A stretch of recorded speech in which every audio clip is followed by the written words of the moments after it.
Some of you may be wondering, what is House Bill 1557 and why are you reading it? But you're probably not wondering because it's probably in the title of wherever you're linking this, or the speed drawing, or the image that you saw with this. Problems occur because of how we define X rather than what X is. Chances are you've heard about this bill before. Governor Ron DeSantis calls it the Parental Rights Bill. The opponents of it call it the Don't Say Gay Bill. Some of the proponents of it say it's the Anti-Groomer Bill. So it depends on what you're saying. The X, what is the actual X? What is the content? How are you defining that?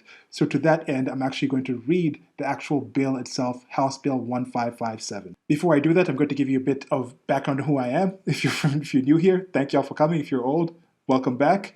I'm also going to talk about the definition of gay. Then I'm also going to talk about the definition of grooming. So adult mentality required on that last part there. For some of y'all, that might be a testy topic to actually hear about that grooming thing. So there'll be a timestamp here on the screen, which is around 45 minutes, where you can jump to that where I actually read the bill itself. And after the bill, I'll read some reactions from politicians and give my concluding thoughts.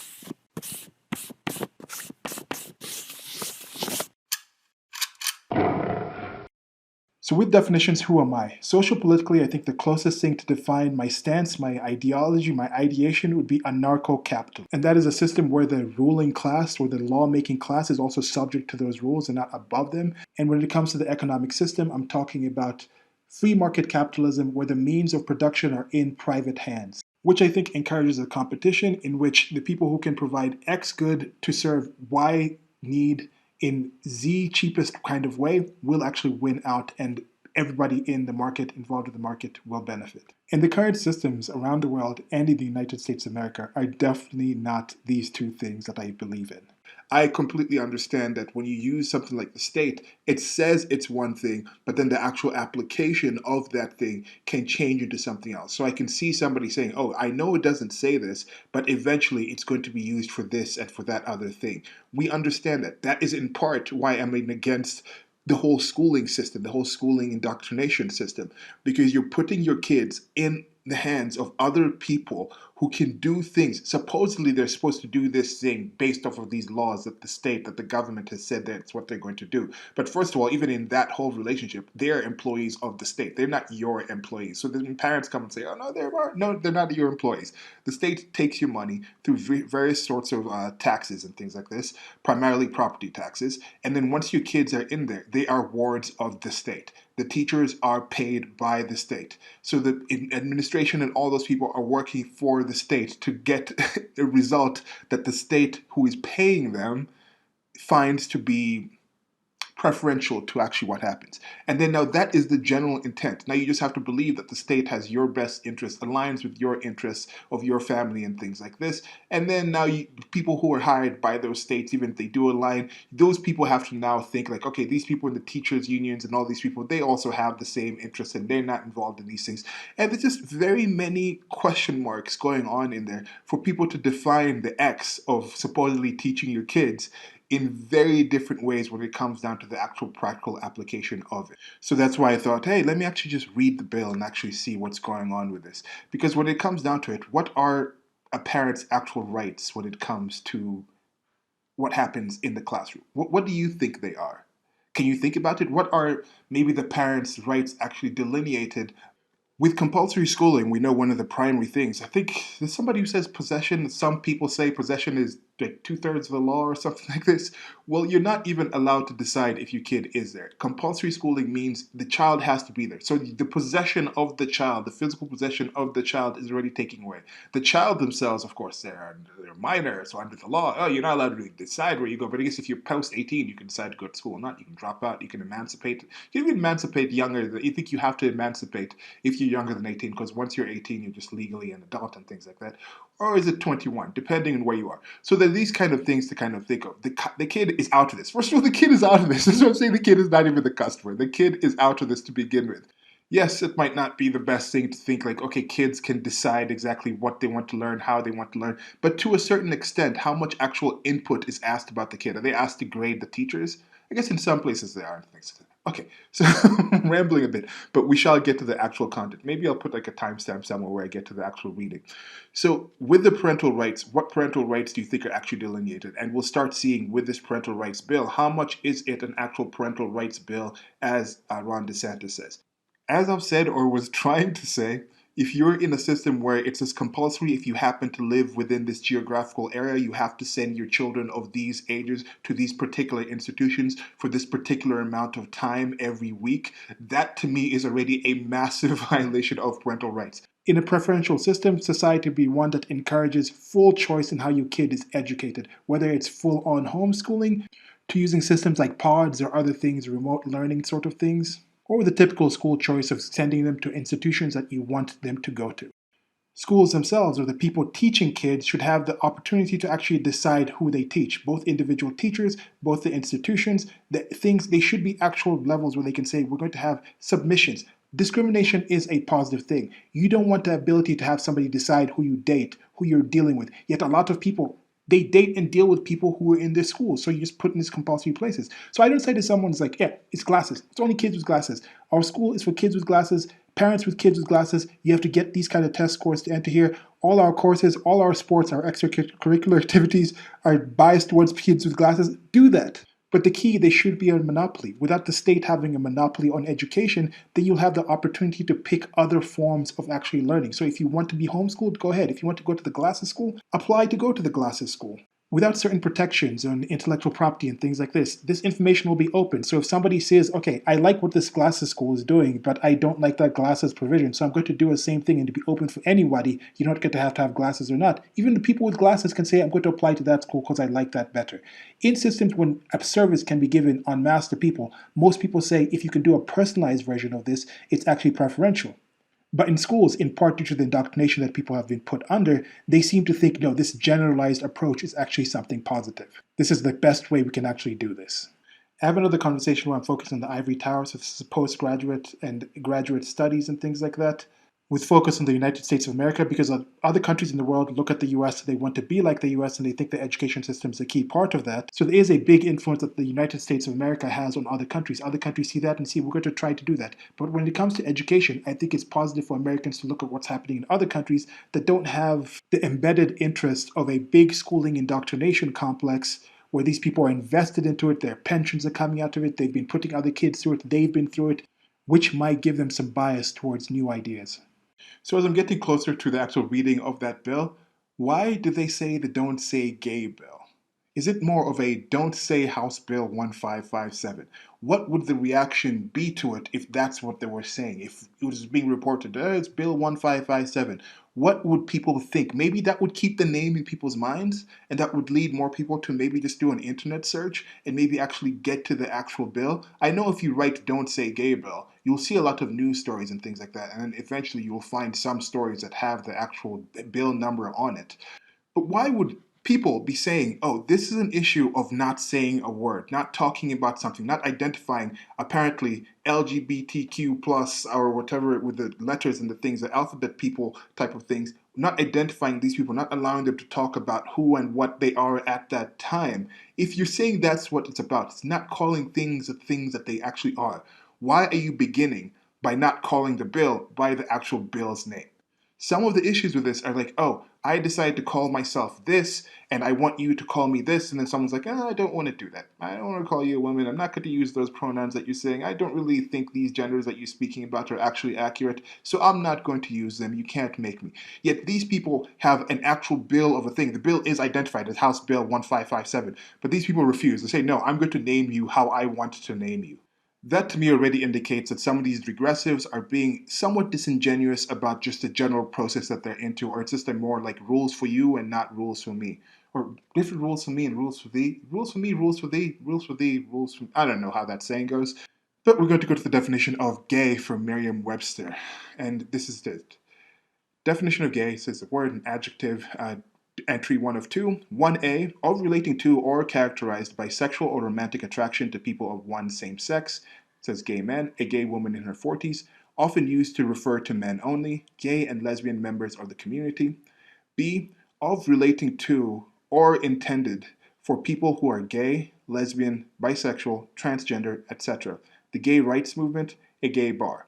The other ones, of course, are some of y'all might know this, but some of y'all might actually not even know this anymore. This might be more of close to being an archaic use for many of the people who maybe might be born after the 90s in the United States of America or in the West, but many places in the world still use it for this. So 2A is happily excited, in a gay mood, keenly alive and exuberant, having an induced high spirits, a bird's gay spring song. And then number 3 is bright and lively, gay sunny meadows, or bright and brilliant in color, which is B, it's brilliant in color, then of course, given to social pleasures, also licentious. And then the noun version of it is sometimes disparaging and offensive, used with usage in the paragraph below. A gay person, especially a gay man. So it's used that in that sense. Now, what do you think they're talking about with the bill? Once we're reading the bill, think about this. Is the word gay used? What kind of context are they using gay here? When it's in the LGBTQ, you can see in that situation, that's talking about lesbians, so that would be the homosexual females, and then gays, which would be homosexual males. In this beginning, I think both terms were used for both people. I think this is a similar thing with the word girl. I think girl used to be used as like kid or something or child, and then it kind of was more specific to the female one. Let me double check that. Yes, so from one of my favorite websites, Etymology Online or Online Etymology Dictionary, which is ETYM, then online, so etym online. Definitely check that website. If you're somebody who likes definitions of words and the history of stuff, you'll really enjoy it. I've used it for a lot of reasons. Okay, so it says girl noun. Circa 1300, girl, which is Gyrle, child, young person, of either sex but most frequently of females, of unknown origin. One guess, OED, or that's original English, I don't know what that would stand for, leans towards an Old English, I don't know, leans towards an unrecorded Old English, Gyrle, which is like Gyrele, from Proto-Germanic Gurwilion, diminutive or gorgeous. I didn't even hear the pronunciation of these words. Apparently, also represented by Low German Geire, which is boy, girl, or Norwegian dialectal gor, Swedish dialectal gur, which is small child. And though the exact relationship, if any, between these is obscure, and from PIE, pi, I don't know. This word doesn't even have vowels in it. It's GHWRGH. I don't know how to say that. Also found in Greek parthenos, to be virgin. But this involves some objectable philology. Lieberman and 2008. Okay, right. So girl does not go back to any Old English or Old Germanic form. It is in part of a large group of Germanic words whose roots begin with a G or K and ends in an R. The final consonant of girl is diminutive suffix. The GR words denote young animals, children, and all kinds of creatures considered immature, worthless, or past their prime. So you can see where there it was used to be just a young child and then it kind of changed. And language does change, so I understand that. I understand the importance of language. That's why I'm reading the actual content of here to see the actual thing. That's why I have some certain objections to the state itself, which is defined by it being an institution that has a monopoly of violence over a given area, which people would call the state what it is. Expect to have some suspicions about what the state is doing. Because yes, it might say we're doing this, but its actual practical applications of that thing might not be what it actually says it's going to do. The schooling system itself, the schooling indoctrination system, might say we're for the kids, but I don't think the way the system is actually set is even focusing on the best intention or the best results of the kids. It seemed to be more for a jobs program for people to create people that are more subservient or more open or more towards thinking like the state is a benevolent sort of thing, that, oh, it's my parent that they don't help me, raise me, and put me through school and things like this. Without them, where would I be? That kind of mentality is what is inculcated through this schooling indoctrination system. So I have suspicions about it. So when you say don't say gay, I'm like, I can see them kind of saying this. There were some times where they're like, don't say XYZ. That's it in there. When somebody says, oh, the groomer bill, I'm like, I can see kind of how you say this, because you look at the amount of certain kinds of abuse that happens in the schools, and you can see some of those things in there. So let's actually just read the content and see what it is. But since we're here on the Etymology Online, I thought, let me check out and see what gay is. And as I've mentioned, when you actually go to this, gay, they're still talking about the full or joy. That's the primary one that they're talking about here. They even have a place here, they say it's slang meaning homosexual. Okay, let's focus on this one. They say, okay, the word gay by the 1890s had an overall tinge of promiscuity. A gay house was a brothel. The suggestion of immorality of the word can be traced back at least to the 1630s, if not to Chaucer. But in our bed, he was so fresh and gay, one and whole, and one that he wold han my belle chose. Just the English language just from hundreds of years ago is like completely indecipherable to me in some cases. Okay, so here, slang meaning homosexual adjective begins to appear in a psychological writing late 1940s, evidently picked up from gay slang and not always easily distinguished from the older sense. After discharge, AZ lived for some time at home. He was not happy at the farm and went to a western city where he was associated with a homosexual crowd, being gay, and wearing female clothes and makeup. He also wished others would make advances to him. And that was from Rorschach Research Exchange and Journal of Projective Techniques in 1947. The association with male homosexuality likely got a boost from the term gay cat used as far back as 1893 in American English for young hobo, one who is new on the road, also one who sometimes does jobs. And they say here, a gay cat, said he, is a loafing laborer who works maybe a week, gets his wages, and vagabonds about hunting for another pick and shovel job. Do you want to know where they got the moniker nickname gay cat? See, kid, cats sneak about and scratch immediately after chumming with you and then get gay or fresh. That's why we call them gay cats. This is by Leon Leigh Livingston, America's Most Celebrated Tramp. Life and Adventures of an A, #1 in 1910. So that's kind of where it goes with this one and different things. So the Dictionary of American Slang reports that gay was used by homosexuals among themselves in this sense at least since 1920. And then Rawson in Wicked Words notes that a male prostitute using gay in reference to male homosexuals, but also to female prostitutes in London's notorious Cleveland Street scandal in 1889, calls attention to the ambiguous use of the words in the 1868 song The Gay Young Clerk in the Dry Goods Score by U.S. female impersonator Will S. Hayes, but the word evidently was not popularly felt in the sense by wider society until the 1950s in the earliest. So that's it for there, and they have a gay noun, usually male homosexual, by 1971 from gay adjective. In the Middle English, it meant excellent person, noble lady, gallant knight, also something gay or bright on an ornament or bridge. So you can see the changing of that term. So here now, the LGBTQ movement, I think when they're talking about the don't say gay,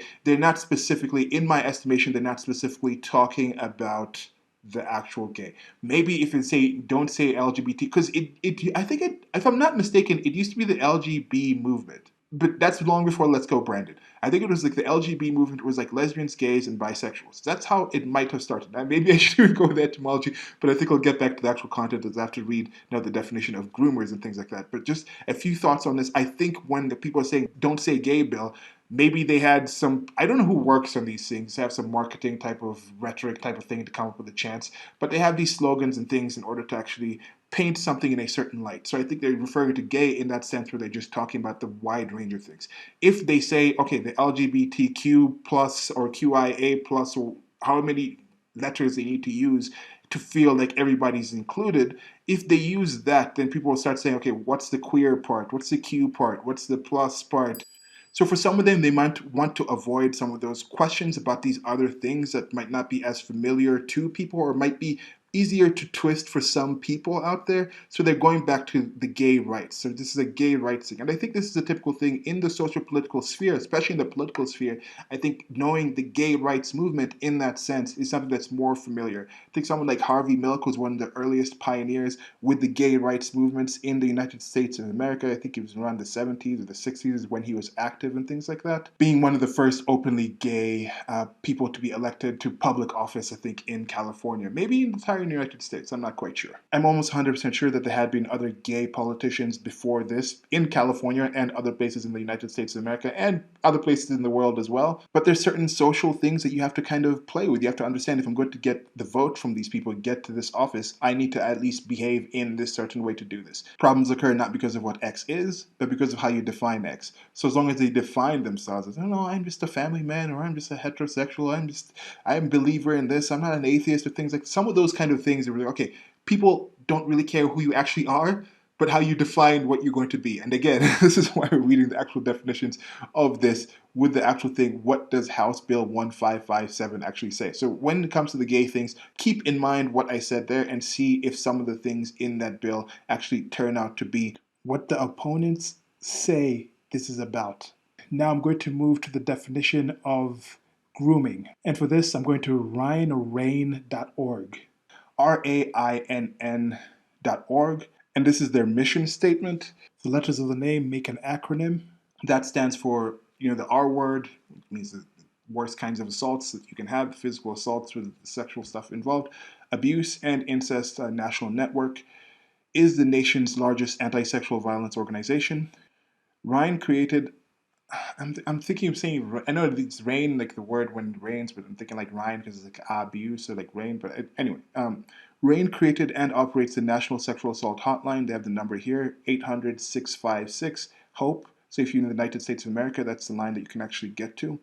Online, rain.org and rain.org.es for these people who are Spanish speakers, in partnership with more than 1,000 local sexual assault service providers across the country, and operates the DoD Safe Line, Safe Helpline with the Department of Defense. RAIN also carries out programs to prevent sexual violence, help survivors, and ensure that perpetrators are brought to justice. And in 27 years, RAIN has helped 3.7 million survivors and their loved ones.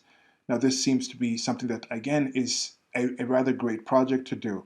Again, a lot of things that the state, the government involvement, I just have general suspicion about this. I'm not saying that people who are involved in these things are inherently horrible, inherently bad. I just personally think when you're involving an institution like the state in some of these things, you have people who think, oh no, the state's doing this, the government's doing this. We trust the teachers, we trust the schools, we trust this kind of department to do this.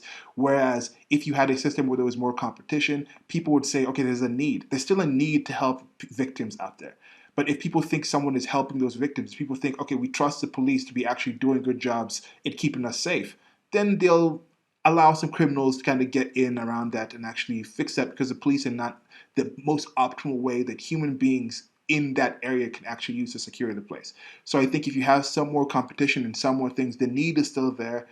The people are still there to be helped. The want to help people is still there. But if that system isn't there, if you have a more competitive system, more people will be trying to give that system and find different ways in order to help those people. And I think with current timeline, with the amount of information technology that we have, you can actually find different ways to actually reach out and help people and actually get in contact with people. So not so sure how many other countries have this ability in there. I know the United States of America is one of the ones where leads in a lot of different things, a lot of facilities, and a lot of abilities, capabilities to do it. It might not be the world's best, but it's up there in actually helping people in need. I think that's something we can kind of agree on.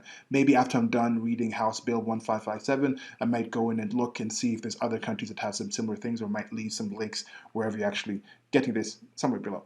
Okay. Now here I'm going to get into what they actually have to say, and I'll put another trigger warning here. This is some sensitive material for some people. I think for most people, they're sensitive to this in general, but if you've experienced this, you've been a victim of this, or you've known someone that's in this, reading about this content or hearing about this content in this way could actually be rather tough for you. And there is a chance that you actually know this information. For me, knowing more information about certain problems has helped me actually better face those problems, face the issues, the things that I've experienced, the things that other people that I've known have experienced, but it's still a bit tough. So if you're aware of this information and you don't want to hear it, you can jump to roughly 45 minutes in this. There'll be an exact timestamp on the screen. And then at that point, we'll be actually just talking about the House Bill 1557.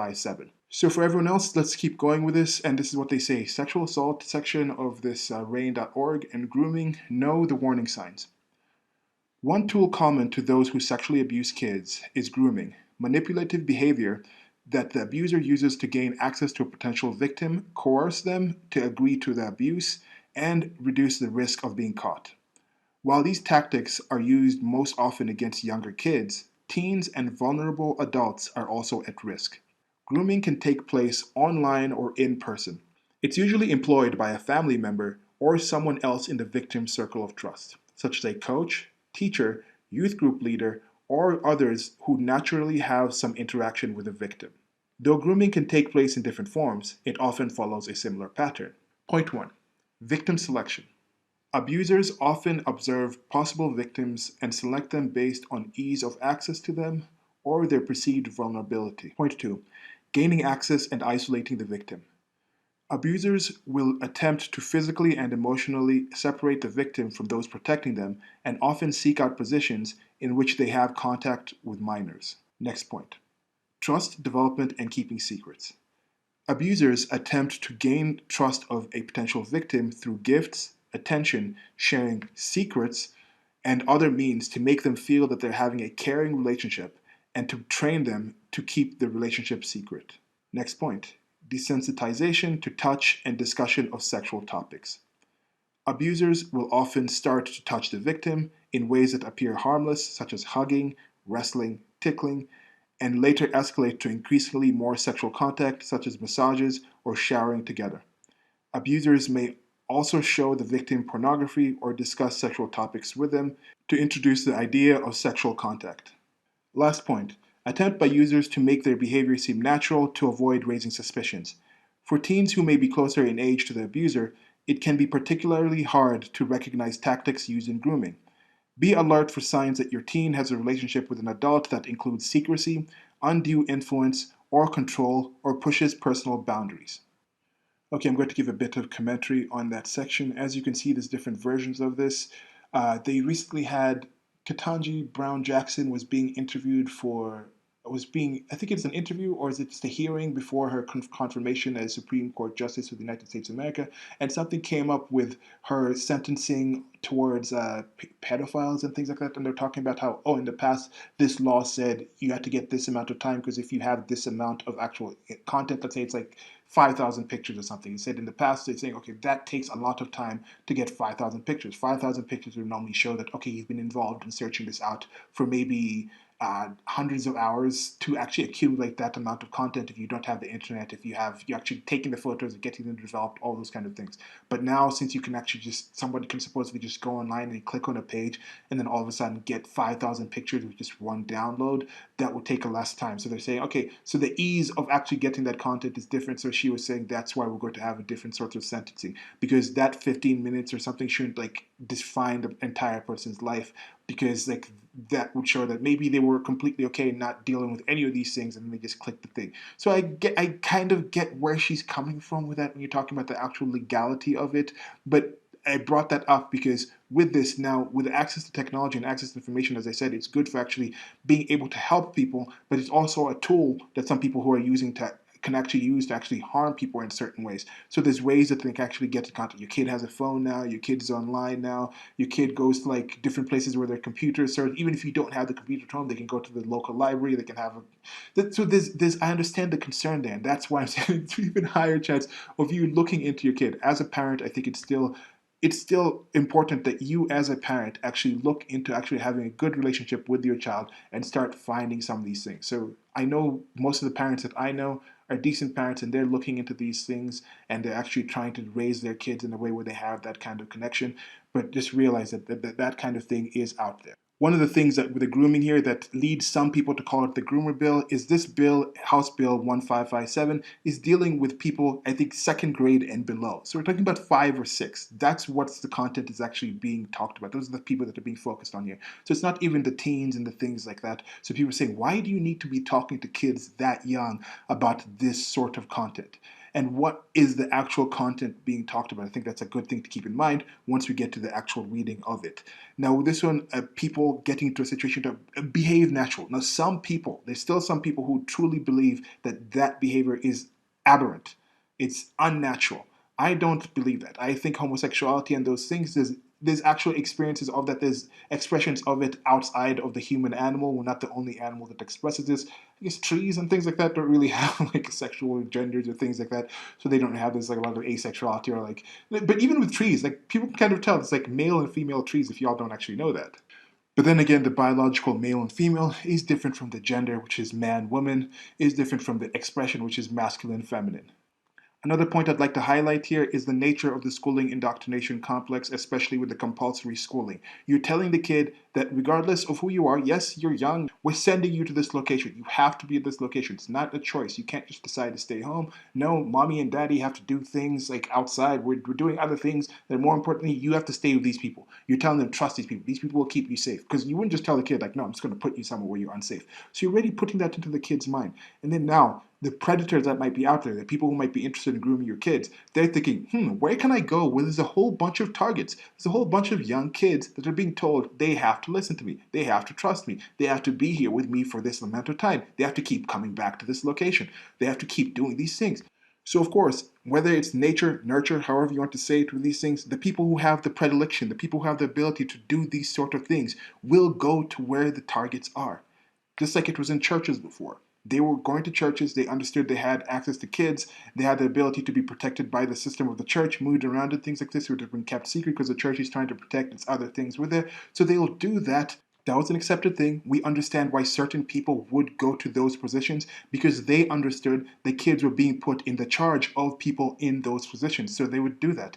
Now, the church is not as responsible for educating kids as it has been in the past in the United States of America and still is in other places in the world where you still see these levels of abuse. I might do a separate video on things like that where I read just some article here about from Kenya about some of the abuses that go on in schools, some really horrific stuff going on. And now that same structure exists in a possibly more secularized version, but for some of these people, their belief systems in these regressive type of ideations get to a point where it's almost a religious sort of thing. I think one way you can really tell about the religious aspect of this, take some of the things that people today are complaining about, then go back in the past, 80s, 90s, around there, and take some of what primarily Christians were saying about saying, oh, we're not allowed to teach intelligent design to our kids. Like, that's not being allowed in the school. This is horrible. And then switch out intelligent design with terms that fit any current timeline issue that's being discussed here, primarily by the regressives. Next point is keeping secrets, trust development and keeping secrets. Many of these people are saying, hey, this is stuff that we have to talk about with the kids by themselves. Let's not have other people hear these things. Let's not tell the parents about these things. Let's not tell anyone else. That is suspect. That is very sus. Why should someone in their 20s and the 30s and the 40s be having certain secrets like this with children if you don't actually know this adult in a personal way? That's what I'm saying. If you have a different sort of system where this person is understood to you, I don't know. There's just something suspicious about these things. I'm not a parent right now. I have nephews, nieces, nephews. Of course, I was a kid before I even just come out of created from mud, like an intelligent design type of thing, like just as a full-grown human. Although in defense of the intelligent design type of thing, that's one thing that I think is really real, that creating from clay. If you haven't had the chance to get out there and sculpt, there is something really sort of magical about that procedure. So I've experienced some of these things, but I just don't understand. And I think part of the schooling indoctrination complex, again, with this K through 12, with this arbitrary things of ages, it breaks up the natural environment that we evolved in, where you were actually getting contact from people in your primary care group, primary knowledge group that understood you, and you're getting messages and understanding from people across a wide range. Like the youngest kids are also dealing with the oldest kids, so you're dealing with the teens and things like this, and there's certain information and knowledge being passed. There's a comfort of being asking certain questions and learning about ways certain things are done. Yes, in the past there might have been also less information. I'm not saying everybody is well educated in how to go out and relate to people, especially in the sexual way. There's lots of people who never even understood what's happening with that until their day of betrothal. But I think now, with the connection of the information that we have, if we take in also the positives of having a wider range of age group people, of knowledge groups, and have a better way to disseminate information and feel comfortable and plugged into the community that you're in on the different ages that you're eventually going to get to, and then you pass on that information to the younger people. I think there's better sorts of systems to have more interaction in order to have people be more comfortable about speaking about this information, where it doesn't have to be necessarily secret information, but you get information, get age appropriate information about certain topics as you kind of just grow on in a more comfortable sort of environment. That's definitely something that I'm positive for. And if you're on the don't say gay side, Bill, and you're arguing that, oh, this is going to be against people having that comfortable type of environment because maybe your personal experience or people you know didn't have a comfortable way to actually understand these things, that's something that I can relate to with you. But I don't even think heterosexual content should be being told really to kids of that age, let alone all these other LGBTQIA plus sort of things. But one way it can meet people halfway is saying, if this system has to exist the way it is, if this is content that has to be talked about, will y'all be okay with saying, at least if we have this being talked about in classes, let there be cameras in classes and you can give a password to the parents of all the students in those classes at that time, that they can go in and check and see the logs and see anything about if my kid was in school, I can take the time to go back in and check and see what exactly my kid was being taught. This, of course, can't be done all over the world, but the technologies are becoming cheaper and more abundant, so soon it will also be able to be done in other countries, more developing countries. But if the police can wear those cameras on themselves, I think teachers and or classrooms can also have these cameras on them. Okay, now continuing to the next section on this RAIN website. Grooming, family, and community. Grooming behaviors are not only used to gain a victim's trust, but often are used to create a trustworthy image and relationship with their family and community. Child and teen sexual abusers are often charming, kind, and helpful. Exactly what type of behavior we value in friends and acquaintances. You don't need to be suspicious of everyone who is kind to your child. Most people are well intentioned and trustworthy. But you should be on guard that this type of behavior is sometimes just a mirage, a way for an abuser to gain your trust so they have more direct access to your child, and make it less likely that the child will be believed if they speak up about the abuse. You should also talk to your kids about risks and boundaries and make sure they know that they can come to you if anyone crosses the line.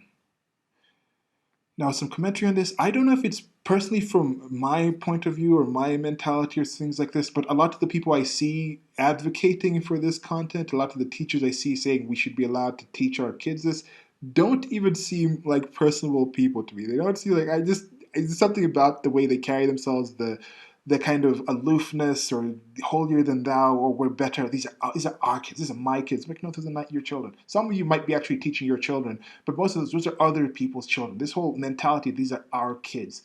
Nah, nah. If you are personally somebody who is one of the LGBTQI, very few people, I don't think the government or state is coming and telling, in your house, for your actual children, you're not allowed to tell your kids about your experience, about who you are, what you behave like, and things like that. If you want to tell your kids that, tell them that in your own home. But saying we should go and tell other people's children this, that's not that's not a thing. But with this system, again, you're giving the possession of your kid. Possession is 2/3 of the law or whatever. You're saying for these hours, for the majority of the waking hours of this child's life, we're putting them in your hands. So can't y'all see also out there, the parents out there, can't y'all see how if you participate in this system, you are in a way, I'm not saying you're putting your kid out there to be groomed. If anyone has had the kid experience this thing, I'm not blaming it on you. But understand when you participate in this system, there is a level of saying, yes, we're giving you possession, we give you control, some level of control over our children. You can see why a child, with that situation of them not having the capability of doing things, they might start saying, okay, my parents have put me here, and these are the people who can control and have some influence and power. They can observe these power structures and start saying, okay, I'm going to reach out and make a connection with these particular people.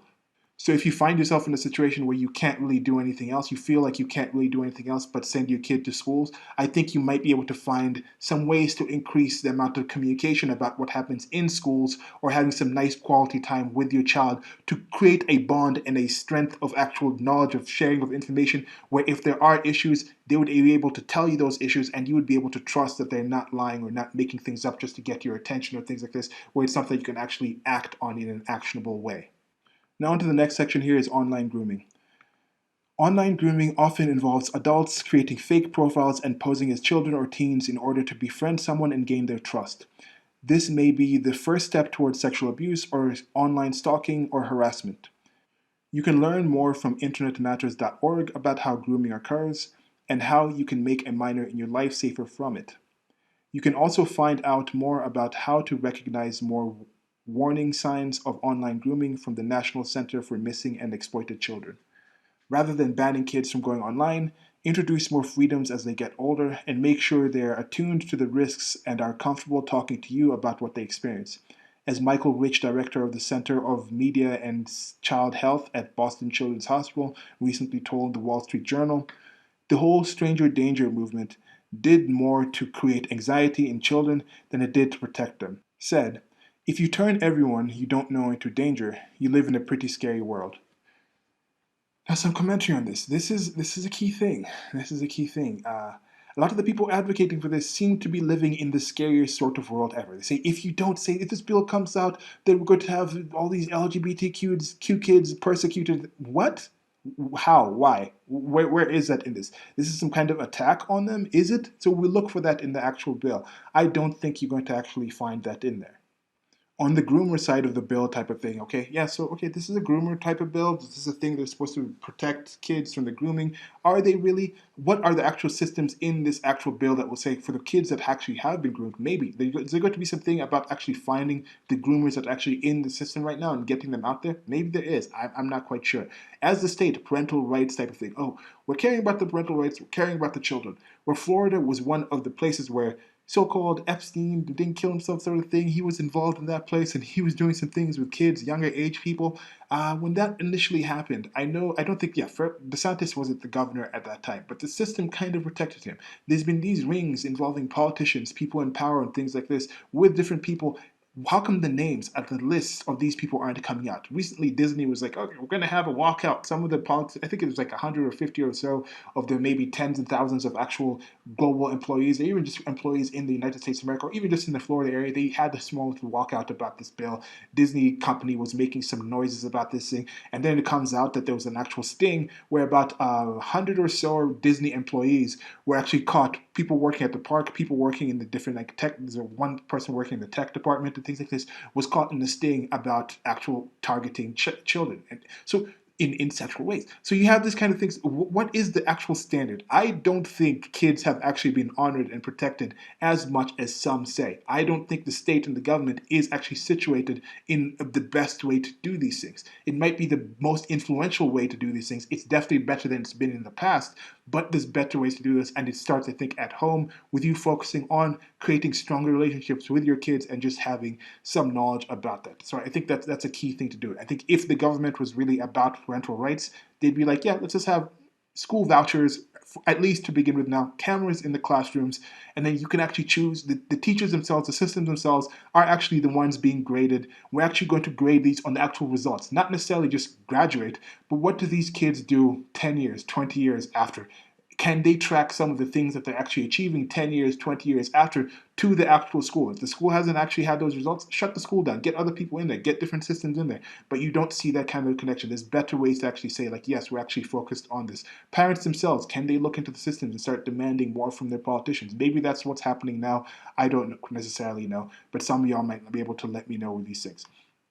Now, the last section here is survivor stories. So you can say read more about survivors and from the RAIN Speakers Bureau members about how they were groomed by predators and what the parents should watch out for. It has here Adam's story. It's an man, Adam's story. So this is some of the things that people said. He said it's not like he wore a sign saying I'm a sexual predator. He was that cool uncle. Brian's story, his quotes here: when I was younger, I didn't want anybody to be mad at me. I didn't want my abuser to be mad at me. Gail's story, the grooming was the most devastating part of it. I was so young when it started. Psychologically, it had a huge effect on my personality and how I viewed myself. Pierre's story, he was someone who was always on my side when I would get into trouble, and with my parents, he would tell me that I should come over to his house for the night. My parents could sense something was off. It seems odd that I was spending so much time alone with an adult. They even asked me about it, but I told them that everything was fine. I now realize this was all an effect of grooming. So they have links so you can hear more about those stories. So the information is out there, and that's at least one of the positive things. This is something that has been happening. It's been happening a lot worse in the past. Like people who actually talk about the good old days don't really know anything about history. The only good thing about the good old days is that they're old and they're in the past. A lot of improvement is happening where the information is there. Information, knowledge truly is power in this situation. So you can actually get information, actually start learning more about this. And yeah, okay, so how to help. You can help kids and teens be safer by learning the warning signs of abuse at rain.org. To report sexual abuse or a child or teen, whether it's recorded in person line, you can visit childhelp.org, and that might have actual. So I just checked. I was going to say it might have international ways of doing this, but this is headquartered in Scottsdale, Arizona. So you can check that. That's a 1-800 number, 1-800 for a child, which is 1-800-422-4453. You can also live chat with a trained counselor at childhelphotline.org. And the hotline is available 24 hours a day, and all calls are confidential. For more information on the hotline, visit www.childhelp.org/hotline. So you can definitely check those out, and there's a lot more other resources. If I remember, I might go in and try to find more of like an international type of thing. Okay. So that's it for the definition part of this. Problems occur not because of what X is, but because of how we define X. So I wanted to set out the definitions of the X. Don't say gay. So what are they defining as gay? What are the opponents of this bill saying this is the thing that that's not being said. This is the thing that's being challenged. The proponents on some side, this is the groomer bill. What are they talking about grooming? What is the actual X that's involved in that grooming that these people say that this bill is ostensibly something that will prevent happening in the schools? Parental rights, I just talked a bit about that. This is what it's actually called by the politicians. Oh, this is a parental rights bill. So what are parental rights when you're actually dealing with a schooling indoctrination complex with compulsory schooling in this kind of system? How many actual rights are actually being discussed in this actual bill? Is it mostly focused on parental rights? Are these parental rights that can actually be practically applied in the current system as it is? So I'm going to now start reading House Bill 1557 that I think was just recently finally signed by Governor Ron DeSantis. And with this one, I'm not going to give commentary until the end of it. I'm just going to read through it. This is, of course, going to be in certain legalese or the political system. But I think if you're living in the United States of America, yes, Nancy Pelosi said, oh, before you know what's in the bill, we got to sign it first.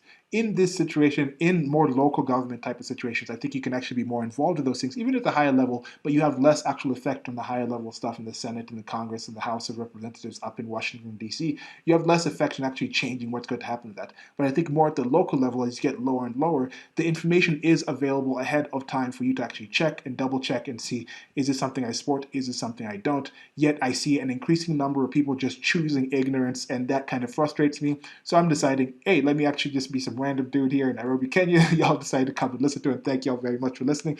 And I'm going to actually just read the bill and actually see if I can make any sense out of it. Let's say I was living in Florida, might be living in Florida in the near future.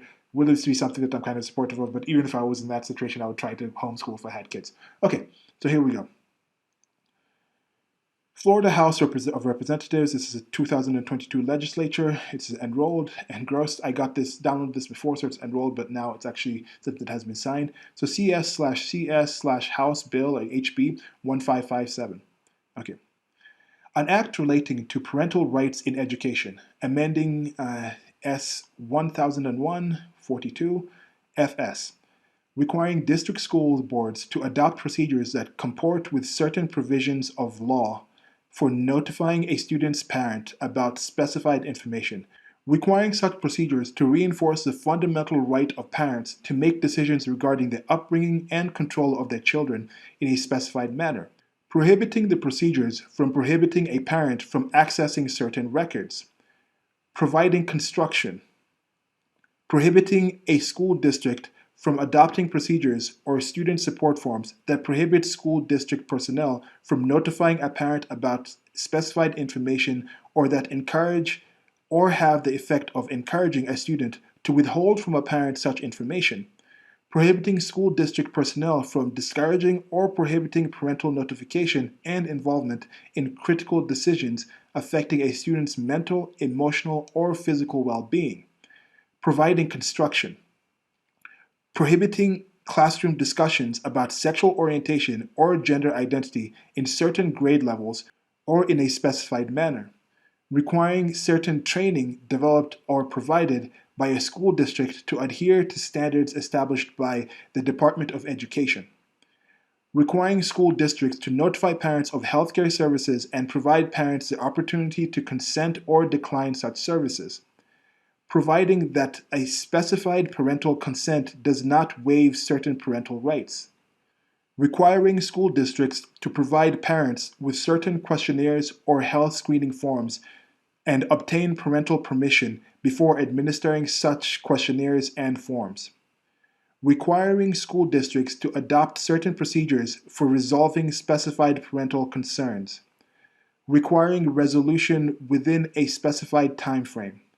requiring the Commissioner of Education to appoint a special magistrate for unresolved concerns, providing requirements for the special magistrate, requiring the State Board of Education to approve or reject the special magistrate's recommendation within specified time frame, requiring school districts to bear the cost of the special magistrate, requiring the State Board of Education to adopt rules, providing requirements for such rules, authorizing a parent to bring an action against a school district to obtain a declaratory judgment that a school district procedure or practice violates certain provisions of law, providing for the additional award of injunctive relief, damages, and reasonable attorney fees and court costs to certain parents, requiring school district to adopt policies to notify parents of certain rights, providing construction,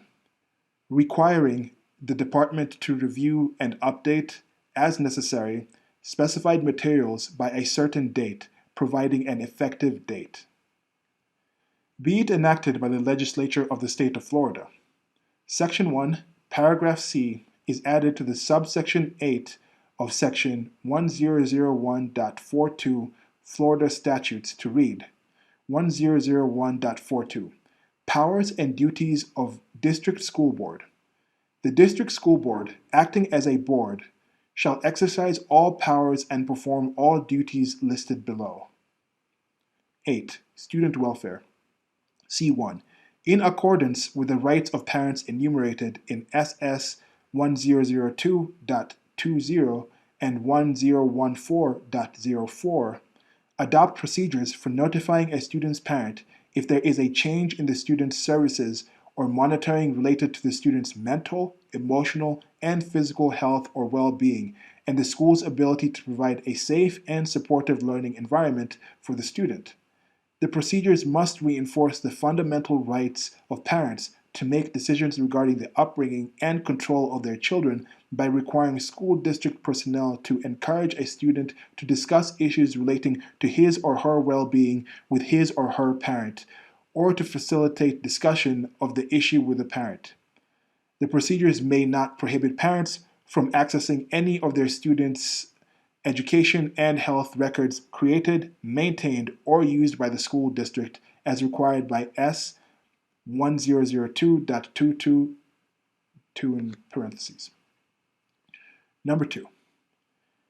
A school district may not adopt procedures or student support forms that prohibit school district personnel from notifying a parent about his or her student's mental, emotional, or physical health or well-being, or a change in related services or monitoring, or that encourage or have the effect of encouraging a student to withhold from a parent such information. School district personnel may not discourage or prohibit parental notification of and involvement in critical decisions affecting a student's mental, emotional, or physical health or well-being. This subparagraph does not prohibit a school district from adopting procedures that permit school personnel to withhold such information from a parent if a reasonably prudent person would believe that discourse would result in abuse, abandonment, or neglect, as those terms are defined in AS 39.01. Number 3. Classroom instruction by school personnel or third parties on sexual orientation or gender identity may not occur in kindergarten through grade 3 or in a manner that is not age appropriate or developmentally appropriate for students in accordance with state standards. Number 4. Student support services training developed or provided by a school district to school district personnel must adhere to student services guidelines, standards, and frameworks established by the Department of Education. Number 5. At the beginning of the school year, each school district shall notify parents of each healthcare service offered at their student's school and the option to withhold consent or decline any specific service. Parental consent to a healthcare service does not waive the parent's rights to access his or her student's educational or health records or to be notified about a change in his or her student's services or monitoring as provided by this paragraph. Number 6. Before administering a student well-being questionnaire or health screening form to a student in kindergarten through grade 3, the school district must provide the questionnaire or health screening form to the parent and obtain the permission of the parent. Number 7. Each school district shall adopt procedures for a parent to notify the principal or his or her designee regarding concerns under this paragraph at his or her student's school and the process of resolving those concerns within 7 calendar days after notification by the parent. A. At minimum, the procedures must require that within 30 days after notification by the parent that the concern remains unresolved, the school district must either resolve the concern or provide a statement of the reasons of not resolving the concern. B. If a concern is not resolved by the school district, a parent may 1. Request the Commissioner of Education to appoint a special magistrate who is a member of the Florida Bar in good standing and who has at least 5 years' experience in administrative law. The special magistrate shall determine facts relating to the dispute over the school district procedures or practice, consider information provided by the school district, and render a recommendation decision for resolution to the State Board of Education within 30 days after receipt of the request by the parent. The State Board of Education must approve or reject the recommended decision at its next regularly scheduled meeting that is more than 7 calendar days and no more than 30 days after the date the recommended decision is transmitted. The costs of the special magistrate shall be borne by the school district. The State Board of Education shall adopt rules including forms necessary to implement this subparagraph. Section 2 of B. Bring an action against the school district to obtain a declaratory judgment that the school district procedure or practice violates this paragraph and seek injunctive relief. A court may award damages and shall reward reasonable attorney fees and court costs to a parent who receives declaratory or injunctive relief. C. Each school district shall adopt policies to notify parents of the procedures required under this subparagraph. D. Nothing contained in this subparagraph shall be construed to abridge or alter rights of action or remedies in equity already existing under the common or general law. Section 2. By June 30, 2023, the Department of Education shall review and update as necessary school counseling framework and standards, educator practices and professional conduct principles, and any other student services personnel guidelines, standards, or frameworks in accordance with the requirements of this Act. Section 3. This Act shall take effect July 1st of 2022. So that's it for House Bill 1557. I think one clarification I'll give on it, I want the bill to stand on itself. You can go back and re-listen to it again and see what was actually said into it. And remember, this is the bill that has led to all that controversy that you might have seen. Don't say gay bill. I think a key thing, it doesn't say gay one time. It doesn't say homosexual one time. It doesn't say LGBTQ plus IA or any of those things one time. It just speaks about sexual orientation and other things dealing with physical and mental health with the students and what teachers, what adults can speak to them about. And I think another key thing to remember, it's speaking about kindergarten through grade 3, and that is 5, 6, 7. That's the ages we're talking about. 5, 6, 7, 8. That's the age range that you're talking about. So you personally, I personally think about it, and I just think, what 5, 6, 7, 8-year-old do you want having teachers talking to about sexual content? And it says, even if you are going to talk about this content, you're not allowed to talk about this content. But hey, you're allowed to actually do this if you actually give a questionnaire, if you give actual issues, if you keep a record of it that the parent can also access. And then there is that provision that if somebody of sound mind, somebody who is deciding it in a proper way, decides, if I share this information, it can lead to, let me be very specific with the language here. This subparagraph does not prohibit a school district from adopting procedures that permit school personnel to withhold such information from a parent if a reasonably prudent person would believe that discourse would result in abuse, abandonment, or neglect, as those terms are defined in S39.01. And that is Chapter 39 of Florida Statutes, and that was latest updated in July 1st of 2020. And you can find that online. That's about 24 pages of things enumerating what's supposed to be done with reporting and the liability and the things like this. This information is out there for you. If you're a parent, you can take time to actually go in and look at that. Even if you're not a parent, if you're an activist, if you're interested in this information and you think it's bad, then the information is there. From what I've seen, most people who hear about the bill, who hear about the content, don't really seem to think it's as objectionable as some in the don't say gay type of people have been saying. Those regressive people, they over exaggerate some of the things. As I mentioned, a key point, gay is not even said once. Now I'm just going to read some responses of lawmakers reacting as HB 1557 becomes law, and this is from floridapolitics.com. It opens up saying identifying as LGBTQ plus and caring about LGBTQ plus is not a leftist agenda. I agree with this. I think there's a lot of people on the political right and just in general who don't even, apolitical, who care for mostly their own LGBTQ or whatever plus kids that they might have. But it's not something where it's an agenda, where it's just focused on this one group. But what about this bill, in your estimation, thinks or is focused on LGBTQ plus? Why do you think that was something that was brought up? Do they personally say that they are mostly coming from homes and things like that where they can't naturally speak about that? And that's very unfortunate if that is their experience. Because in my estimation, if they're in a home where the stuff is being spoken about, they might not care as much about being in school. But this is part of that thing of going to socialization. When you put your child in a different environment, they start taking importance. They start saying, oh, these kids are teasing me, or these people are not accepting you in these places. That overrules any comfortable home environment that they have. But I think if you have a stable, comfortable home environment, then you're not going to be as dependent on the appreciation or comfort that might be given by these randoms or these other people in school. Yet you do also have an intention. We do have that human social kind of capacity to kind of glom on and want to be a part of a different group, especially the groups of people that you're around the most. When people are around your age groups, you think these are the people I'm going to be dealing with more. There is that in there, so I do understand that aspect in there. So I'm just going to jump and read some of the actual replies here. So here we go. This is from Charlie Christ.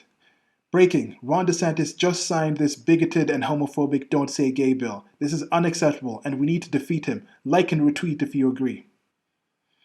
I won't be retweeting this, or I might retweet it and say I don't agree because I don't agree. I don't agree with what is homophobic about this. I know people literally mean things figuratively, especially Americans, and specifically when talking about politics. So when they say homophobic, I don't think they literally mean somebody who has an irrational fear about gay people, about homosexual people, about homosexuality. Now, I think in the past there was some of that. I think some of the people who these regressives that say some of these things are homophobic, where they have an irrational fear that there's a bunch of homophobic people out there doing all these horrible things. I think there is there phobia? They're phobic. They're phobia-phobic. They're phobia-phobic. They think there are all these phobes out there doing these things when they're not really doing it. So the Don't Say Gay bill, as I said, that is not, gay is not even there. Where is the bigoted part about this? Here's a definition of bigoted: blindly devoted to some creed, opinion, or practice, especially having or showing an attitude or hatred or intolerance towards towards the members of a particular group, such as a racial or ethnic group. Where do you think in that bill has it? Now, if you're a member of the government, if you're somebody who has mistrust of the state and things like this, that means you're probably a rational person, just observes the way things work. And you think, okay, they might say one thing, but in the actual application of this thing, it's going to result in hatred, in bigotry, in certain preferences or certain creed and opinion. What do you think the creed, and opinion, and hatred is actually established here? I don't really see it. Next politician, House Democratic leader Evan Jenny. This new law doesn't help a single Floridian pay their rent, put food on the table, or afford health care. It does not create a single new job, protect our waters, or solve a growing insurance crisis. This is nothing but a political distraction designed to raise one man's profile as he runs for higher office. Unfortunately, this governor is more interested in appealing to Republican presidential primary voters in Utah and Mississippi than he is in showing compassion and leadership to the people of Florida. This bill wasn't necessary and claims to solve a problem that frankly doesn't exist. The words of this bill sponsors and the governor's own staff clearly laid out the real purpose. They don't like the LGBTQ community and don't mind sacrificing their safety to advance their agenda. No plus? No plus here? Just going LGBTQ? You're not going to add the IA or anything else in there? Okay, Mr. Jenny. I think it's Jenny. I think it's Jenny. I think they identify as a Mr. I'm not quite sure. But so this new law doesn't help a single Floridian pay their rent, put foods on the table, afford healthcare, create single new job, protect our waters, or solve growing insurance crisis. I I personally am not quite sure that I want the state being involved in these things. In my estimation, the state exacerbates these things, is the root cause for a lot of these problems occurring to begin with. But I also understand that you can have an institution that does more than one thing. If this bill is about the Department of Education, that is not ostensibly, yes, they say you're supposed to teach the kids so they can pay their rent, but how many things? Let's say there was a thing in school, like, okay, we're going to have entire classes about paying your taxes, about the way the school system is actually afforded by property taxes. We're going to teach you about student loans and all these things and all these things. Would that be something that they focus on and say, yes, that is a key thing. That's actually going to help somebody be in a situation where they take a better course, they don't take certain majors and get into debt, they get a better job by themselves, they understand the importance of the waters, of the insurance and things like this. They understand if I take this debt on, I'm going to not be able to pay this insurance if I'm paying for this kind of job in this kind of situation. So if they had all those things, then I understand the connection of saying something the Department of Education can be involved in this. But you could have a separate thing. When they're talking about issues dealing with waters, the environmental protection things, that is not necessarily something that is supposed to be tied to people paying rent. When they talk about policing issues or security issues, ostensibly, that's not something that's supposed to be focusing on people affording healthcare. This is a different thing. It's not about putting food on the table. Like, not everything. You can have separate bills to this. But in this situation, I guess now this is where the thing, the rhetoric that's going around it. But the bill itself, at least this person in this statement did not say, don't say gay bill. They understand like the actual language into it, doesn't have it. But I don't think the laws enumerated in there are necessarily negative. It's kind of good to have that. I don't know if you specifically said that before. There might be some repetition. Maybe there already was a system that says if you talk to kids, especially kids between 5 and 8, about sexual issues, you have to notify the teachers. You have to you have to notify the parents or the guardians. Maybe that was already something that was clearly done and being done already. If it wasn't being done already, I have questions.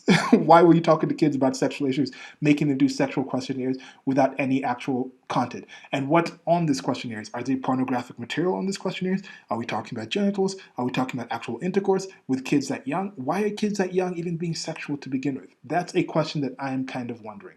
Next, we have Representative Anna V. Escamani. I think it's Escamani. I think that's how it's said. Apologies if the pronunciation is wrong. I want to be clear that identifying as LGBTQ plus and caring about LGBTQ plus kids is not a leftist agenda, nor is it inappropriate for educators to acknowledge the fact that LGBTQ plus people are real and exist. The intent of this bill is to erase queer students and eliminate any programming that helps them feel safe and protected. We heard from the Senate bill sponsor himself that he thinks children identify as LGBTQ plus because they want to be famous, and we heard comments from another senator that gay is not permanent. This is what fueled the passage of this bill, and instead of solving problems like the rising cost of rent in Florida, our governor has continued to attack a group of people he doesn't think should even exist. Okay, now with this statement, at least she put the plus in there, and I don't know if she identifies as one of these people as well, one of the LGBTQ plus or one of these letters on the alphabet people. I don't know, but she's saying that's true, and yeah, I don't think it's denying that some of these people identify as something. I get that. It's not like something where it's like, oh, this is denying Spider-Man. It's not like, oh, we're denying Jesus or we're denying Muhammad or we're denying Yahweh or Jehovah or Tiamat or all these things. We're not saying like these are beings that don't exist, and some people are saying these are beings that exist, and yeah, they might not be actual evidence. There's actual evidence of physical, actual human beings existing in the world that identify as lesbian, gay, bisexual, transsexual, queer, and plus intersex, agender, all these other things. There's people who identify as that. Now, can some of these people truly actually define the boundaries of what this thing is? No, some of these things are kind of fluid. They're in and out. Some of the people do actually believe this for some time and change. That definitely does exist. So talking about gay is not permanent. For some people, truly that does happen. When does it begin? Yes, some people have said, okay, when we start at this age, we start getting these feelings. For some people, it's like adult onset where they get older and they're like, okay, yeah, I don't know if this is a different thing. I don't know. Some people think it's by birth, like it's automatically. If you just don't tell this person about any sort of sexual kind of interaction, if they were living on an island by themselves, and then all of a sudden they found like a male human and a female human, and they were like a male human that was on this island with supposedly this gayness, they would just automatically be like, that male, that's who I'm attracted to. Maybe that's what some people think. Some people think it's more of a behavior type of thing. If there is a capacity for you to do something, like if you're tall, if you have a certain height, if you're given access to certain sports. Let's say you're given access to only tennis and table tennis. Maybe you'd pick tennis because you can use more of your body and your length or something like that. You were never exposed to basketball with your 6'7" height. You would probably not go to that. But with table tennis, the table's kind of low, so you don't really. I don't know. Whatever. So those are the two sports you pick: table tennis and tennis. You'd pick between one of those things. But if you had table tennis, and basketball, where your height can really give you an advantage, you can do a lot more with your actual physical body, you'd be like, okay, that's something I'm going to have the option to actually do, and I'm going to be a basketball player. So there is a genetic aspect of your height leading you to, if you have the option to actually be a basketball player, and in society it's not considered to be a negative thing to be a basketball player. In fact, you're actually praised for it. Chances are you'll actually go towards it. So if you create an environment that is more open and welcoming for the people who might have a genetic predisposition towards different sorts of sexual expression, different sorts of gender expressions, and I think that's true. I think if you have a situation where that is more open, you would have that. If you're growing up in a primarily Islamic country where homosexuality is actually illegal, where some people in some places are still being thrown off of buildings of this. There's some countries internationally where it's still illegal. If you're living in one of those countries and you have the same genetics, let's say it's a twin, these people have the same genetics, the same predilection, or the same probably chance that they could choose a preference for this, you might still have that preference in that Islamic country, in that country where it's illegal, but you will be smart enough to realize if I actually act on it in the open, I might actually be killed for this. It will actually reduce my quality of life, my ability to live. So you might just pretend and act that, yes, I am heterosexual. And your cousin or that same person in an environment where it's more open, they would just be more openly okay to be gay being gay, happy and being gay. So you'd be out to be happy and outside in society. So I do think that is a positive thing. And I think the United States of America and the West, more than any other countries, are open and are in environments where if you are one of the LGBTQ+, despite the many issues that you have, there are places and areas in the United States of America that might be worse. But in general, I think you would rather be in one of those countries in the West, in the United States of America, than most of the other countries in the world. Let me know if you think I'm wrong on that one, but I think if you actually look at the quality of life of the people, with these various people in those groups, I think you'll actually see that that actually works out. Now, moving on to the next person, State Rep Jason Fisher. Governor Ron DeSantis just signed HB 1557. It's clear that an overwhelming majority of parents agree it's their right to be involved in their children's education, and the radical gender ideology does not belong in classrooms of our 5 and 6 year olds. Now, this one, that's what the person said, and then he has an image here was signed into law, and he says this is prohibits classroom instruction of sexual orientation or gender identity to kindergarten through third grade. I'm not quite sure if what I saw fits prohibit, which is to forbid by authority, or to prevent from doing something. I think it gave some leeway where if you are going to mention this content, it has to be in that form of the questionnaire, or it has to be approved by the parent. There has to be parental knowledge involved in it. Another thing that is said here is says requires instruction on these topics in all grade levels to be developmentally appropriate. And yes, you see that's what we're saying. It's developmentally appropriate, so it should fit the age ranges that these people are. But this is another issue that I have with this K through 12 system where you just set in the actual grades that you say the ages. You're going to be with all 8-year-olds. All 8-year-olds don't believe things in the same way. All 5-year-olds don't receive things in the same way. So they just aim for that general average middle. And I think the average, yes, most people are stuck in the average. You look at the bell curve, but there's one person who's completely average, and then everybody else on the left and the right of that curve is going to be either getting too little information or information that's too beyond them to actually deal with. So that's why I encourage for a more personalized system. And the last point they say here ensures that parents have access to their child's records and that they're made aware of changes in their students' mental, emotional, and physical health or well being. Yes, that's actually enumerated in that bill several times, and I think that is relatively accurate and not something you can really complain about, in my estimation, if the bill is actually carried out as it is. But you know what I think about the state.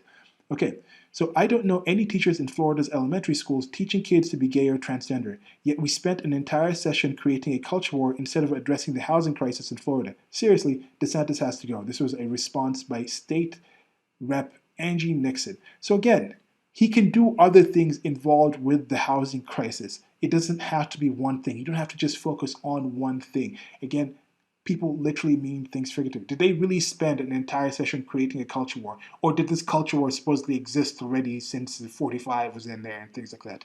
I don't know what Angie Nixon thinks about that in that actual sense. But yeah, that's what she says here. So the housing crisis, DeSantis should be doing that. Why is government involved in the housing crisis? Why are they involved in anything? Get the government out of all this kind of stuff.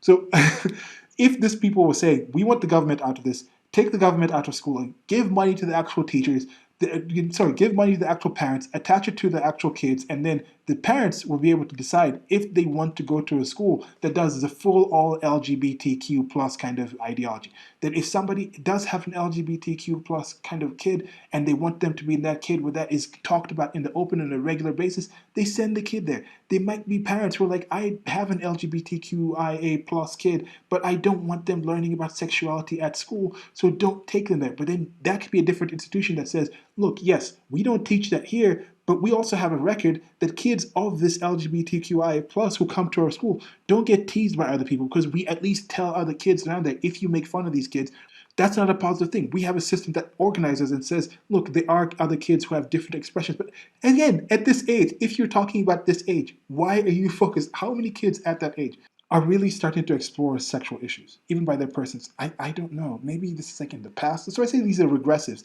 Some of these people seem to be going back to like a past where like kids were getting married off in like early teens and things, like before their teens, like 12, 13. I'm like, what? Maybe it's not being a parent. I don't really understand what kids around this age are learning. But I have a nephew who's in that age range of second to third grade, and he just recently learned they had this thing in their school. This was in Italy where they had an egg. They actually hashed an egg in class, and the chick kind of was kind of born. So maybe that is some aspect of that point. You kind of understand there is a process of life, and you start to understand there is some sexuality that goes on, or some sexual actions that go on in reproduction and things. But I think it's relatively basic, where I just don't really see this being that big of an issue, specifically in this bill. Now, again, they're focusing on maybe the rhetoric that went around this specific bill rather than the bill itself. So maybe there might have been other things in that, but that is a typical politics as usual type of thing. So State Rep Michelle Rayner. Governor DeSantis failed the people of Florida today by signing the Don't Say Gay bill in spite of the outrage of the entire nation, especially the outrage of parents, students, and teachers who came to speak in person against this legislation. This is a dark time in Florida and a stain on our state's history, all because of one man's desire to fulfill his political ambitions at any cost. The role of our elected public officials should never be to cause so much agony and uncertainty in an already vulnerable group. I want the kids and parents out there who are in fear right now to know that this dark time is temporary, and we must not give up in the pursuit of freedom and safety for our LGBTQ families and individuals.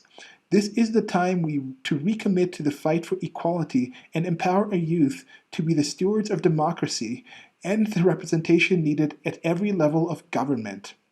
Okay, why? K through 12? Talking about K through 3.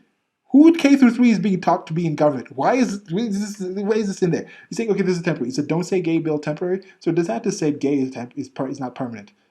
In this situation, the Don't Say Gay bill is not temporary. And with state laws, once a law is enacted, very few laws are actually rolled back. One of the few things that Trump did was just one of the few things that Trump actually did physically. He not just saying being unprecedented stuff. The unprecedented thing he says was every law we put in, every regulation we put in, we're going to repeal too. Most of the things that come in don't get repealed. So I don't know what she's talking about here.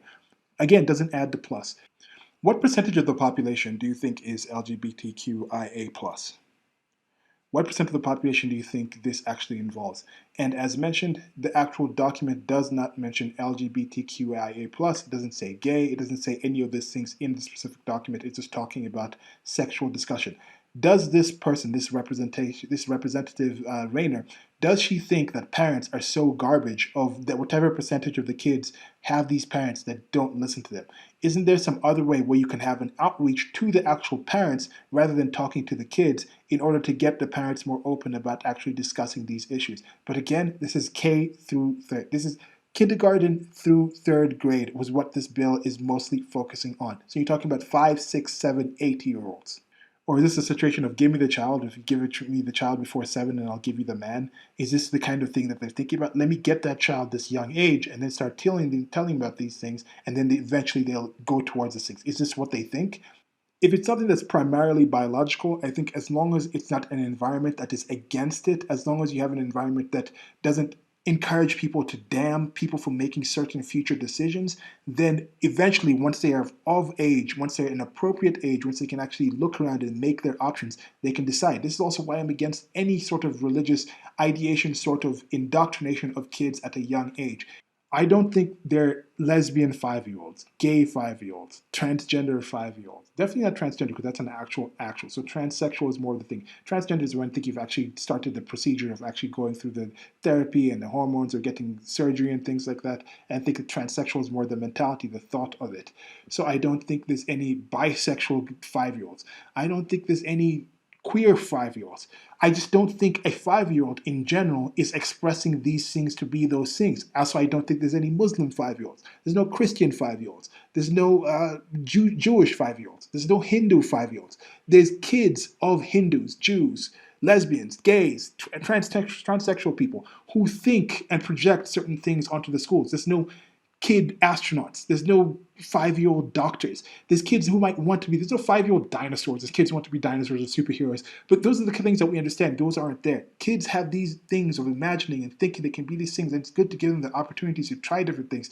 But there is this kind of thing where, like, at that age, if you're saying my kid is X, my kid is Y, my kid is LGBTQ on all these things at 5, I'm wondering, I'm very skeptical about these things. If you just say you can be these things, you can try these things, it's something you can have an option for in the future. I think if there is a biological aspect of it, and even if there isn't a biological aspect, but when it gets to the point where the kid can choose and decide to be that thing, choose to be that thing, choose to pursue this thing, choose to not do the other thing, then that's something that they can decide on their own in the future. Now, here we have something by Representative Anthony Sabatini.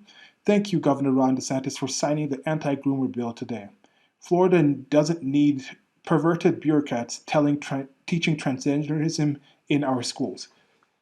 Now, here again is when I have the kind of objection. Now, I know there is an aspect where they're saying there might be an uptick in this, and there's some people say there's some situations where a bunch of people decide to be one thing at the same time and things like this. And there definitely is those things. I know this is not exactly the same. I didn't know anything about American football until I got to the United States of America in like 6th grade. And then I was meeting certain friends and being in certain groups with certain people. And then eventually I got to high school, and I think it was my coach from one of the teachers who was like in shop class in middle school ended up being one of the high school coaches as well. But I started going to that high school that I was eventually going to go to with some of my friends who were playing football. The only football I played was being on a field where it's like one person is a center, one person is rushing, and then one person is the quarterback, and you hike the ball back, and everyone just runs out there. So we'd played that before, but I didn't know about actual football. And then most of my friends were playing football. I also was a lot bigger and stronger and faster than most of the kids my age. So my body had the already genetic capacity to play football. But if I just lived in Kenya, or if I just lived in France where I was born, American football wasn't the thing then, so I wouldn't have actually played it. But because I was in an environment where my friends were already open towards playing American football, there was the ability to play American football. It wasn't a thing considered to be really bad to play American football, even though our school just wasn't that good. Sports just wasn't that big of a thing there. It was more other focus on academics, and there's a few other sports like soccer which is actually regular football, that might have been a bit better at our school and things like that. It's not like one of those Texas football schools or anything in the South or anything like that. So I end up playing football. That was an option that I had. And that's the kind of thing that I'm thinking would be a good environment to actually inculcate, to say like, or to just generate, to say, if you have this, it's an option that you can actually choose. So if you have an environment where at least it's not necessarily negative. So I can imagine if I was in an environment where it was more challenging, like, yes, football, sports. Like you look at maybe inner city areas and you say, okay, why are so many basketball players, rappers coming out from these kind of areas? Most people have the ability to rap, to write words and write songs. But why do rappers come out from certain environments? Because rapping is encouraged. It's considered to be an option in that environment. It doesn't necessarily mean that, oh, only black people can write rap lyrics. It's essentially a form of poetry. So why do some people in some environments become poets and just write books? And then some people in certain environments from that same ability, that same linguistic ability, decide to write rap songs about different topics. So I understand there is a nurture aspect of this. So somebody might be thinking, oh, they're teaching transgenderism, where if this person didn't have access to this information and you didn't think it was an option, then the chances are they wouldn't choose to do it later on. I kind of understand that to a point, but I don't think this bill in particular says you can't teach people about. Now, again, I might be wrong. Transsexual would be the mentality, the sexuality. Okay, transsexual is sexuality. Transgender, we now have the gender situation where you're actually changing with it. I don't know which one do you think is more appropriate for the actual, this is the changes. But why would you be teaching a 5, 6, 7, 8 year old about, yes, now we need to actually change their actual relations? Yes, we need to, this is what transgender people have in actual relationship wise in sexual relationships. And why is that a concept? Why is that a concept or a topic that you think should be actually taught to children of that age? Now, the last one here, we have State Rep Carlos Guillermo Smith saying, by signing hashtag Don't Say Gay into law, DeSantis is attempting to censor and exclude an entire community of people from our public schools for his own political gain. This law doesn't solve any problem that exists. Instead, HB 1557 has been weaponized by the governor's office to launch a bigoted smear campaign to attack and defame LGBTQ Floridians with baseless accusations of grooming and pedophilia. HB 1557 does absolutely nothing to prohibit conversations about sex, sexual activity, or sex ed with young children, despite its proponents' claims. The bill's intentionally vague language leaves teachers afraid to talk to their students and opens up school districts to costly and frivolous litigation from those seeking to exclude LGBTQ people from any grade level. Even worse, the hashtag Don't Say Gay sends a hateful message to our most vulnerable youth who simply need our support. The battle against hashtag Don't Say Gay is far from over.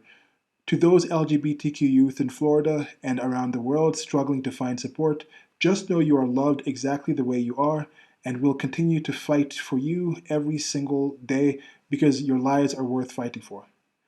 Okay, I think there's some melodramaticness in this. He says specifically it doesn't stop teaching kids about these things. It doesn't prohibit conversations about sex, sexual activity, or sex ed with young children, despite its proponents' claims. And that's what I'm saying.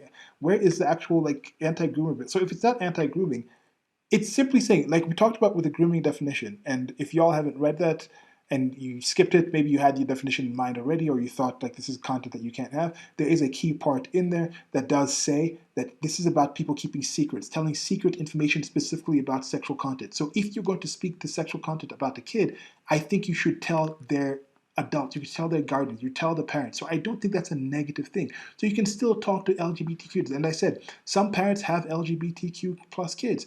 And maybe they're like, okay, if you're talking to them about this, talk to them. I'm okay with that. I'm open to that.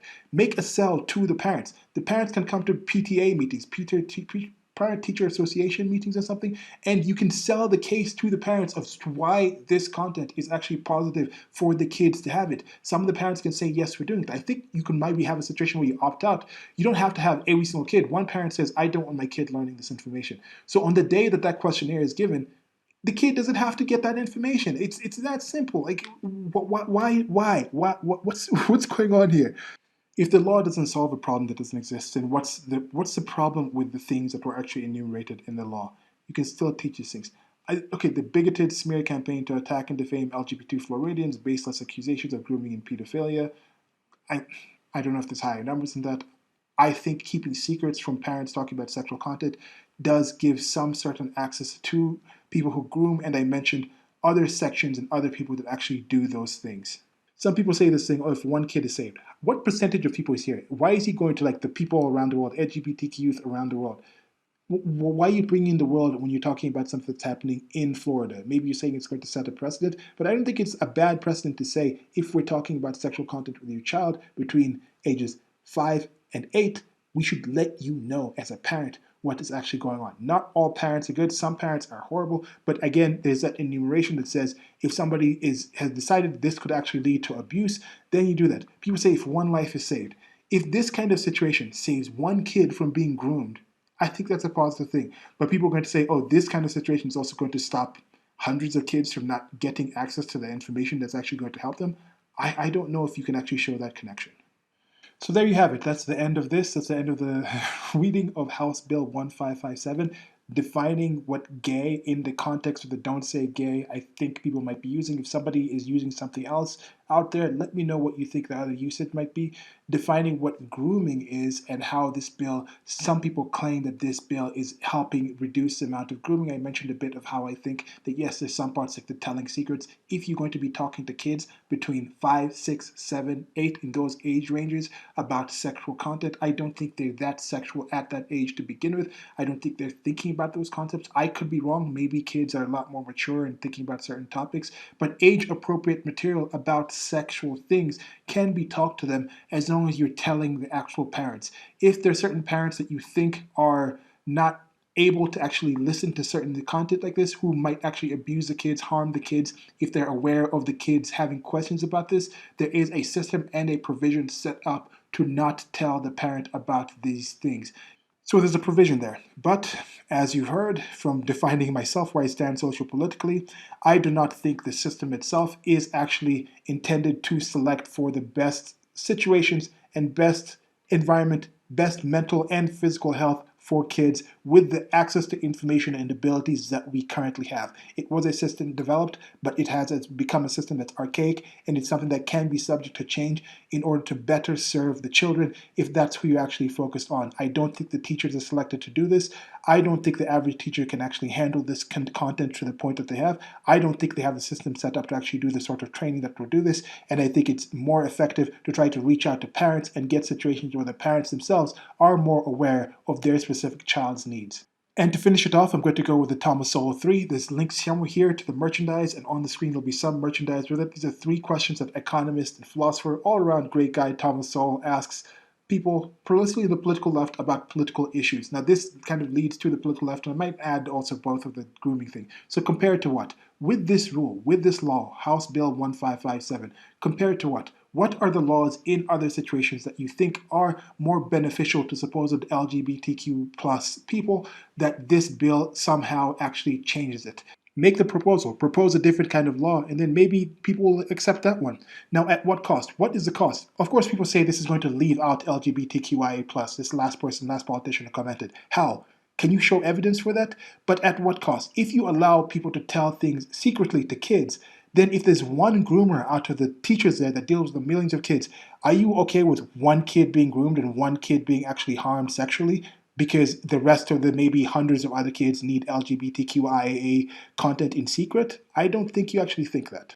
Then lastly, what solid proof do you have? And my solid proof was actually reading the content. I have solid proof, I think solid proof enough that the state messes up in things that it says. So I have mistrust to it. But you personally, if you're saying this is the don't say gay bill, where is the solid proof that you have that this is actually what the bill is about? Why are you saying these things? Why are you saying it's actually going to hurt LGBTQIA plus kids? Or are you just countering the rhetoric of the politicians, buying into this whole concept of just people just saying things to say things, people literally meaning things figuratively, so you're fighting back with that versus actually looking at the actual content of the bill, versus trying to find ways to hold people accountable to the actual content of the bill? Because I think if you do that, very few of you will find the actual content of the bill objectionable, and maybe some of you will realize that, hey, I find the people running the bill to be more objectionable than the actual thing. It's more the system than what is being said. It's not the X, it's about how you're defining LGBTQIA plus and the X of the actual content being discussed here. Like, share, subscribe, links to support, merchandise, somewhere wherever you listen to this, or anulinks.carbon33.com.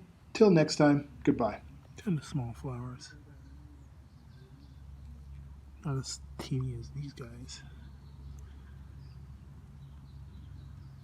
You're tiny. But small down right.